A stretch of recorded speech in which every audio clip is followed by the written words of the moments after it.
We've talked a little bit about how he drifts in the pocket some. Raiders defensive coordinator Patrick Graham was asked about that this week when the Raiders getting ready to go against him.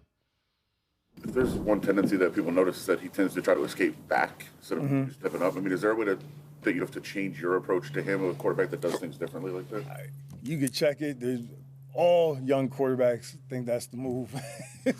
They all think that's the move, and I've told y'all before, you could do that, but the monsters are back there, so you got, but I'm sure, Coach Stefanski and Coach Reese, they're working on it, step into the pocket, but, that all young quarterbacks tend to do that because in college it's just different. It's just different. You got Max Crosby, Watt, those guys, I would stay the hell away from being back there. It's an honest assessment. It isn't unique to Shedeur. I'm with you. Let's see how quickly he figures that out. Well, listen, it's up to one thing is I'm not gonna let a rookie quarterback figure out on his own. Here's what we're gonna do. That's why there's chains. There's why there's infrastructure. There's guardrails up there in our game plan that's gonna make it so that it eliminates some of those things. The first thing you got to understand is a strong run game works, right? The second thing that getting in second and short and medium helps you out a whole lot. And listen. Hey, we don't need the 5 to 7 step drops early, bro.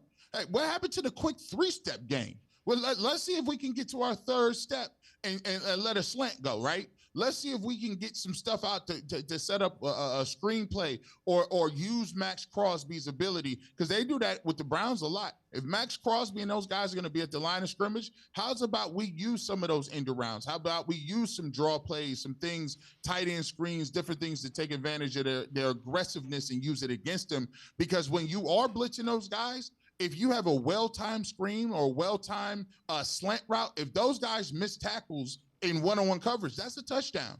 Help yourself out a little bit. So those are the things that I'm going to do when I'm Kevin Stefanski. If I'm Tommy Reese, those are the things I'm looking to do. But it's not new that quarterbacks want to do that. And trust me, you watch what the Baltimore Ravens did last week. They put 9, 10 guys up the line of scrimmage. They had the double mug technique where everybody is covered up front. And then it was a decision for Shedeur Sanders to gauge and judge who's coming, who's dropping, who's going to blitz. And he struggled with that. Any quarterback in terms of their first starts, and rookie quarterbacks struggle with that a lot. So what we want to do is this. If they want to bring those guys up there, how's about some quick answers to the test? Not 5-step drops, read the whole entire field. Hey, let me 3-step this thing and get it out. Hey, here's the swing pass. Here's the keep the tight ends in and check release. Those are the things that we need to do. And make sure that you got Harold Fannin Jr., maybe you got David Njoku. How's about block those guys, chip on Max Crosby, and then release in the flat and make those guys make tackles one-on-one.